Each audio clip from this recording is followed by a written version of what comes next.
Hello, I am Coop, and yes, we are going to talk about Outriders, particularly the cross-platform version of the game, i.e. how does it run with other people on other consoles, what's the online like, and has that massive patch we saw a couple of months ago sorted this game out? Well, the answer is yes to all the above, and I am still bitter about what happened with Anthem, so I'm always a bit dubious of new looter shooters. I think everybody is. This one was from Square Enix and People Can Fly. There was a lot of different variables, and it did look very good from the get-go. We got an early demo on the PlayStation 4, which I was all over. Okay, I'm going to take them out of the shop. There we go. I also want to mention that People Can Fly are a Polish studio. They were involved in Bulletstorm. They did a game called Painkiller back in 2004. It's not like they came out with a series like Dragon Age or Mass Effect and then bowled us a game like Anthem. This feels fresh and it feels raw, and it's got an incredible cover mechanic in it that works very well. We're going to go into it in a bit of detail later because it does it very similar to a lot of other games in its vein, but there's just something this has got that really keeps bringing you back.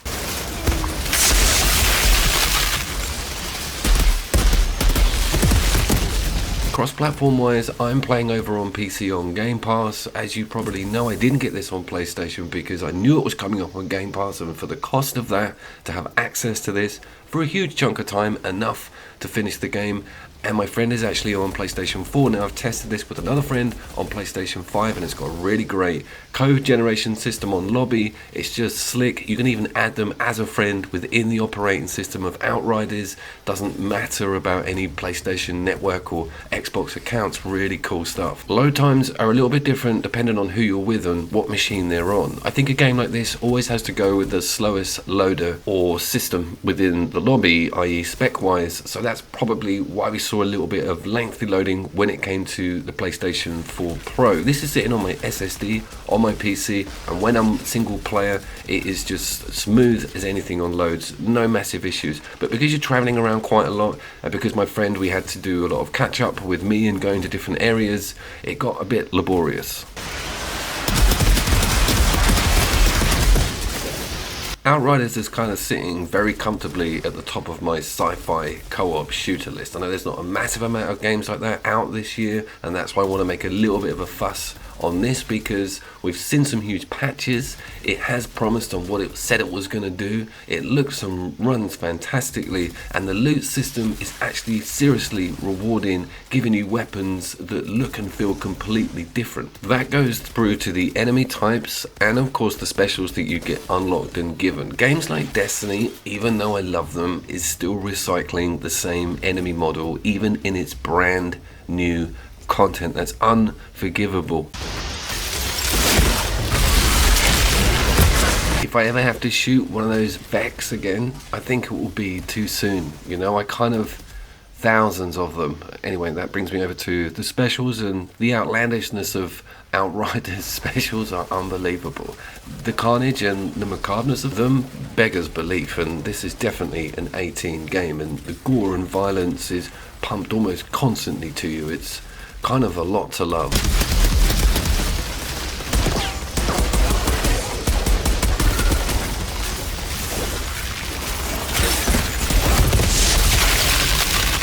Also, early stages of this game, with at least the first 2 hours, and of course that free huge demo that we've got, really feel like a military shooter. Very much pushes human beings towards you with ranged weaponry that take cover similar to yourself, and you get a few bosses that have your specials and have a larger meter, but things aren't really pointing towards that xenomorph, crazy extraterrestrial monster killing stuff, which is a huge area for me to love when it comes to a sci-fi shooter. But the full game of Outriders completely grabs it. This is incredible when it comes to killing swathes of crazy aliens.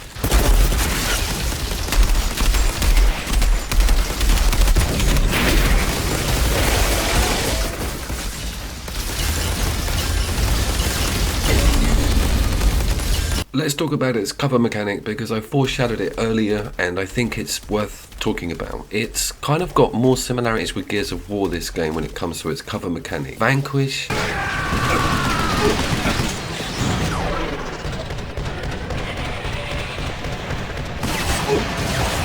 The way that you slide in, home into the nearest bit of cover is very familiar with a lot of other games, but one of the games that I have a lot of similarities with when it comes to the speed and the over-shoulder counter angle of this is Remnant from the Ashes, which doesn't have a cover mechanic, so to speak.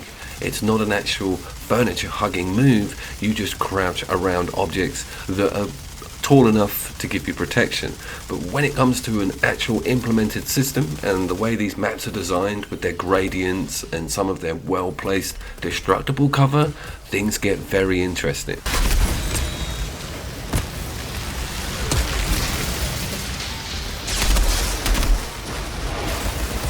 The loot itself is actually perfectly pitched as well, not too frequent and shared out and not massively hidden. I have a bit of beef with the loot boxes looking like something from a 16th century pirate ship.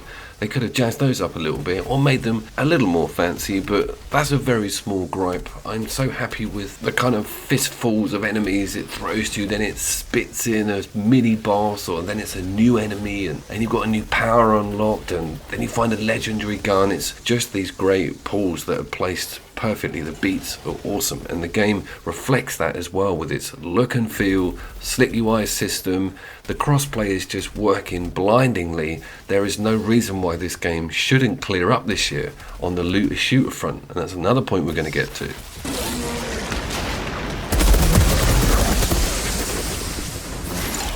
I like the studio. I like what Square Enix have done as a publisher and allowed them a lot of freedom. They haven't held back, making it child friendly or full of microtransactions, some ridiculous paywall for extra content. There's none of that there. All I see is improvement, incredible crossplay integration. I'm running this on ultra settings, but it is only 1080, but it is pegged 60, absolutely smooth as butter. I love it, and there's no way I'll go back to 30 frames per second on a game like this because of its particles and fast-paced running and crouching and taking cover. You do not want anything dipping at any given time. So it's something else I will be considering for Game of the Year, especially when it comes to an online sci-fi cover-based shooter. There hasn't been a lot of them out this year, and this one's kind of standing head and shoulders above everything I've been playing recently. It's got that Returnal speed, it's got that incredible Vanquish cover mechanic, it's got Destiny's loot system with better looking weapons and better looking bullet sounds and noises. Some of the shotguns in this game will go down in history, I shit you not. But does it do anything wrong, Coop? Not really for me. It's kind of delivering everything I want from this genre. It is a bit samey when it comes to some of the paramilitary or human fighting. I much prefer things when they go crazy monster, even the maps in the forest. The further away we get from civilization and the bigger the monsters get, the happier I am. But here's what you've got to remember with this video. I got this game on Game Pass. It's just another one of the 22 games I have currently downloaded from Game Pass for this month, and it just really sits so well with me at that cost. I don't know how I'd feel if I paid £50 on launch for this when it was a bit sketchy, and maybe I have a PS4 copy and things aren't looking as shiny and beautiful as they do on these new systems. That is a factor. The convenience of being able to get all my PlayStation 4 buddies onto this, and me suffering a minimal cost for it and still getting to enjoy the game in its entirety, is ridiculously good, and it's definitely affecting how I'm looking at this piece of software. I think we're in the new age now, aren't we, with cross-platform play. I remember having a chat with my mate Nick about this about 5 years ago. I was like, look, it's never going to happen. Sony will never budge on it. I can't believe we are here, and it's amazing. And I've been Couch Coop, and I'll see you down there.